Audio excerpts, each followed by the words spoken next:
प्रधानमंत्री नरेंद्र मोदी 3 यूरोपीय देशों की अपनी सफल यात्रा के बाद आज दिल्ली लौट आए हैं।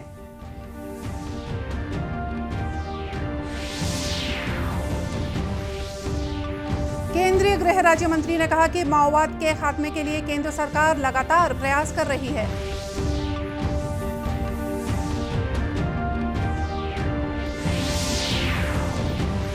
दसवीं और 12वीं में टॉप करने वाले विद्यार्थियों को राज्य सरकार कराएगी हेलीकॉप्टर राइड।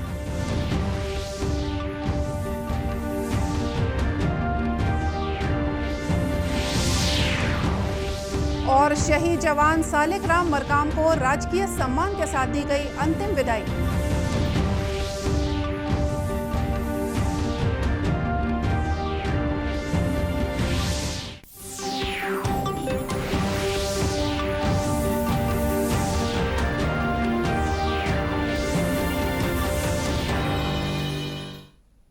नमस्कार, आप देख रहे हैं दूरदर्शन समाचार। मैं हूं मोनिका शर्मा और आइए अब देखते हैं समाचार विस्तार से। प्रधानमंत्री नरेंद्र मोदी 3 यूरोपीय देशों की अपनी सफल यात्रा के बाद आज दिल्ली लौट आए हैं। इससे पहले प्रधानमंत्री श्री मोदी ने कल पेरिस में फ्रांस के राष्ट्रपति इमैनुअल मैक्रों के साथ बातचीत की। विदेश मंत्रालय के बयान में कहा गया है कि प्रधानमंत्री ने पेरिस में श्री मैक्रों से मुलाकात की और शिष्टमंडल स्तर की वार्ता की। दोनों नेताओं ने रक्षा, अंतरिक्ष, समुद्री अर्थव्यवस्था, गैर रक्षा, परमाणु और दोनों देशों के बीच जनता के संबंधों समेत समूचे विषयों पर द्विपक्षीय मुद्दों पर चर्चा की। दोनों ने क्षेत्रीय और वैश्विक सुरक्षा परिदृश्य का जायजा लिया और भारत फ्रांस सामरिक भागीदारी को वैश्विक बेहतरी के लिए एक शक्ति बनाने के लिए मिलकर काम करने के तरीकों पर चर्चा की। बातचीत के बाद संयुक्त वक्तव्य जारी किया गया। इससे पहले प्रधानमंत्री श्री मोदी कोपेनहेगन में द्वितीय भारत नॉर्डिक शिखर सम्मेलन से लौटते हुए फ्रांस पहुंचे। श्री मोदी ने एक ट्वीट में कहा कि फ्रांस भारत का सशक्त भागीदार है। दोनों देश विभिन्न क्षेत्रों में सहयोग कर रहे हैं। डेनमार्क यात्रा को उपयोगी बताते हुए प्रधानमंत्री ने कहा कि कोपेनहेगन में उन्होंने कूटनीतिक बैठकों, सांस्कृतिक और व्यावसायिक संपर्कों को बढ़ावा देने और भारतीय समुदाय के साथ मुलाकात जैसे विभिन्न क्षेत्रों के कार्यक्रमों में भाग लिया। द्वितीय भारत नॉर्डिक शिखर सम्मेलन के बारे में प्रधानमंत्री ने कहा कि इस सम्मेलन ने नॉर्डिक देशों के साथ संबंध बढ़ाने के तौर तरीकों पर चर्चा करने का मंच प्रदान किया है। केंद्रीय गृह राज्य मंत्री नित्यानंद राय ने दावा किया है कि माओवादियों का न केवल प्रभाव क्षेत्र सिकुड़ा है, बल्कि उनके कैडर भी कम हो गए हैं। फोर्स तभी बल प्रयोग करती है जब माओवादी हमले करते हैं। बीजापुर जिले के दौरे पर आए गृह राज्य मंत्री ने पत्रकारों से चर्चा करते हुए कहा कि माओवाद के खात्मे के लिए केंद्र सरकार द्वारा मुख्य धारा में लौटने वाले माओवादियों के पुनर्वास की योजना बनाई गई है और राज्य सरकार भी ऐसा ही कर रही है। कि हम ऐसे लोगों को जिनको गुमराह किया गया हो, जो अशिक्षा के कारण कहीं न कहीं दुनिया से परिचित नहीं हो, दुनियादारी से परिचित नहीं हो, आज एक अच्छी जिंदगी के लिए जिन जिन चीजों की जरूरत है आज देश भर के लोगों को प्राप्त हो रहा है, लेकिन नक्सलवाद क्षेत्रों में इसका अभाव रहा है। तो कैसे इस अभाव को दूर किया जाए?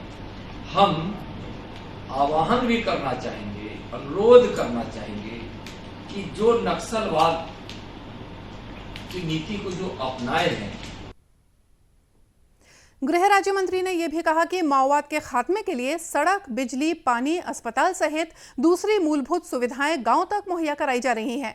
बीजापुर प्रवास के बारे में उन्होंने कहा कि देश के हर कोने का विकास ही केंद्र सरकार का उद्देश्य है। पहले आकांक्षी जिलों में विकास कार्य ठप पड़े हुए थे। प्रधानमंत्री नरेंद्र मोदी ने पिछड़े और वामपंथ अतिवाद प्रभावित जिलों को आकांक्षी जिले बनाकर विकास कार्य में तेजी लाई है। गृह राज्य मंत्री ने कल बीजापुर में कलेक्टर और दूसरे अधिकारियों की बैठक लेकर पोषण, शिक्षा, स्वास्थ्य, कृषि, अधोसंरचना सहित विभिन्न कार्यों की भी समीक्षा की। मुख्यमंत्री भूपेश बघेल ने कहा है कि 10वीं और 12वीं के टॉप करने वाले विद्यार्थियों को राज्य सरकार हेलीकॉप्टर राइड कराएगी। मुख्यमंत्री ने आज राजपुर में आयोजित पत्रकार वार्ता में ये जानकारी दी। उन्होंने कहा कि विद्यार्थियों को आगे बढ़ने और प्रोत्साहित करने के लिए 10वीं 12वीं के जो विद्यार्थी अपने जिले में टॉप करेंगे, उन सभी विद्यार्थियों को हेलीकॉप्टर राइड कराएंगे।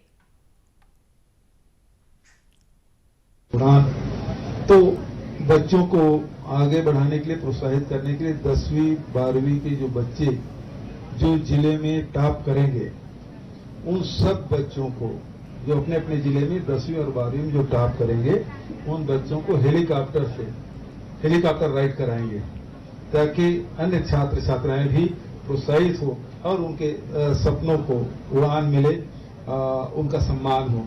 तो सरकार की ओर से हेलीकॉप्टर राइड उन लोगों को कराया जाएगा। ये इस आप लोगों के माध्यम से पूरे प्रदेश में मैं घोषणा करता हूँ।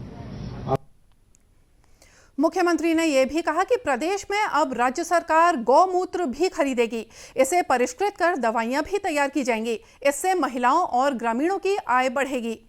मुख्यमंत्री ने आज राजपुर में बलरामपुर रामानुजगंज जिले के अधिकारियों की बैठक लेकर जिले के विकास योजनाओं पर चर्चा की। इस दौरान उन्होंने अच्छे कार्य करने के लिए अधिकारियों की सराहना की, तो वहीं उन्हें अपने अपने काम में मुस्तैद रहने की हिदायत भी दी।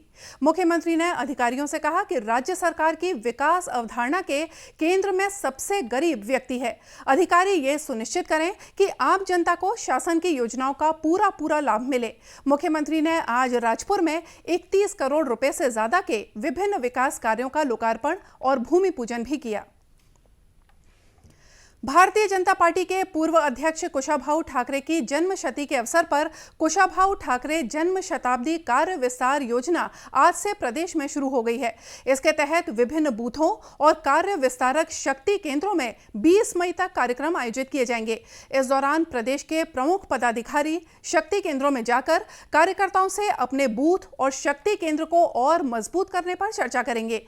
इसी कड़ी में आज दुर्ग जिला भाजपा इकाई द्वारा शक्ति केंद्र कार्य विस्तार योजना कार्यक्रम का आयोजन किया गया।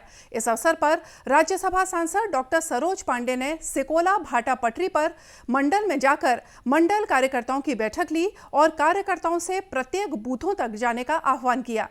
सुश्री पांडे ने दूरदर्शन समाचार से बातचीत करते हुए कहा कि प्रदेश में भाजपा के 15 वर्ष के कार्यकाल, प्रधानमंत्री नरेंद्र मोदी के प्रधानमंत्री बनने के बाद देश में आए सकारात्मक परिवर्तन और उनके जन उपयोगी कार्यों के बारे में कार्यकर्ताओं को विस्तार से बताएंगे। साथ ही छत्तीसगढ़ सरकार की विफलताओं के बारे में भी जनता को जानकारी देंगे।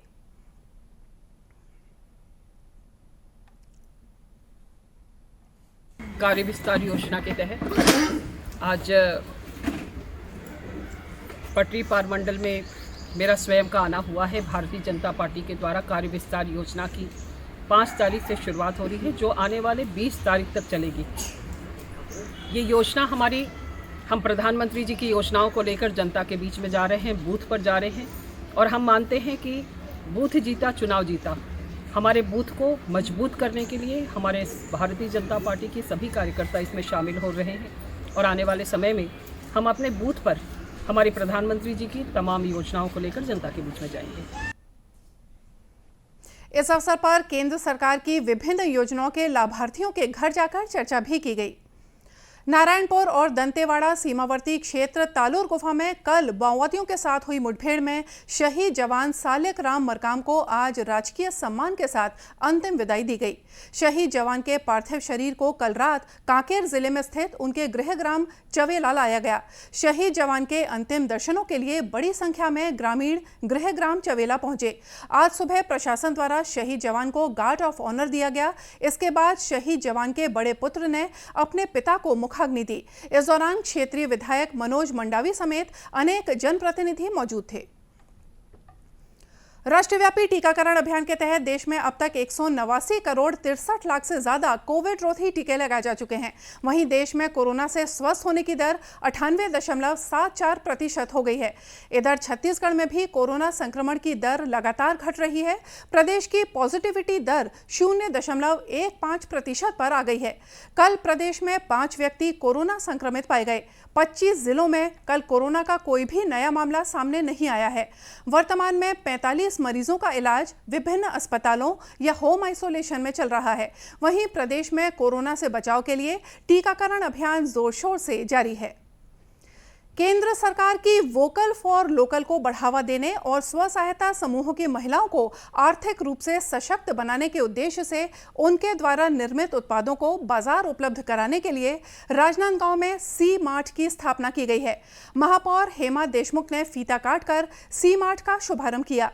सी मार्ट में राष्ट्रीय आजीविका मिशन बिहान के तहत महिला स्व सहायता समूह की महिलाओं, बुनकरों और शिल्पकारों द्वारा निर्मित बेडशीट, टॉवल, बैग, कपड़े, हल्दी, मिर्ची, धनिया, मसाले, पापड़, बड़ियां और अचार जैसे उत्पादों की बिक्री होगी।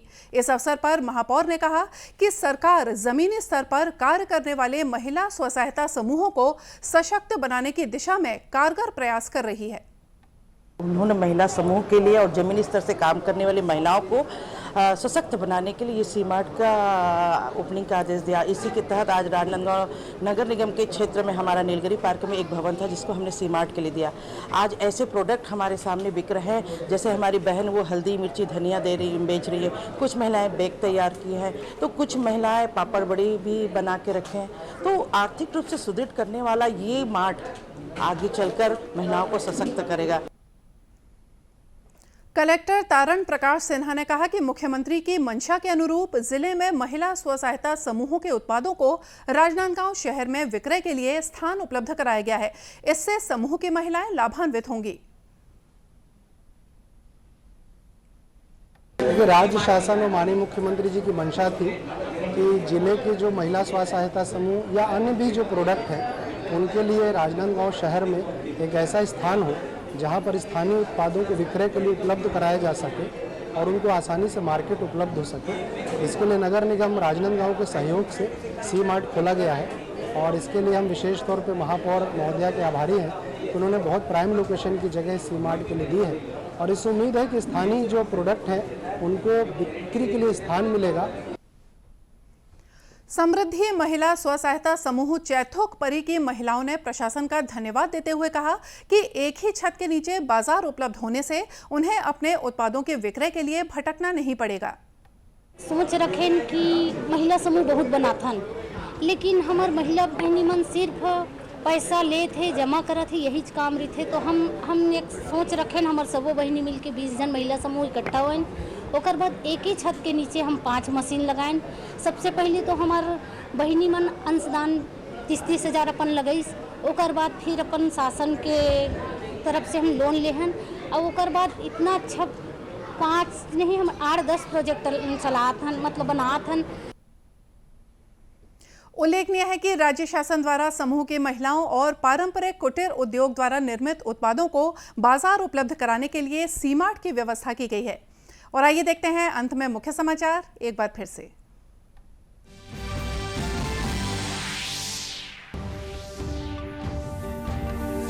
प्रधानमंत्री नरेंद्र मोदी 3 यूरोपीय देशों की अपनी सफल यात्रा के बाद आज दिल्ली लौट आए हैं।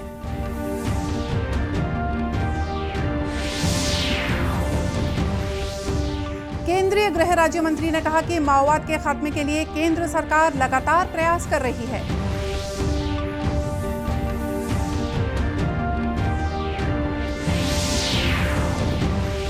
दसवीं और 12वीं में टॉप करने वाले विद्यार्थियों को राज्य सरकार कराएगी हेलीकॉप्टर राइड।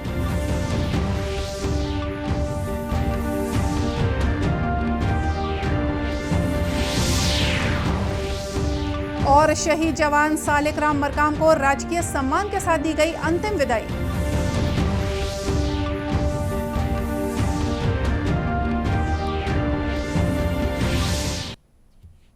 और इसी के साथ ये समाचार बुलेटिन यहीं समाप्त हुआ। नमस्कार।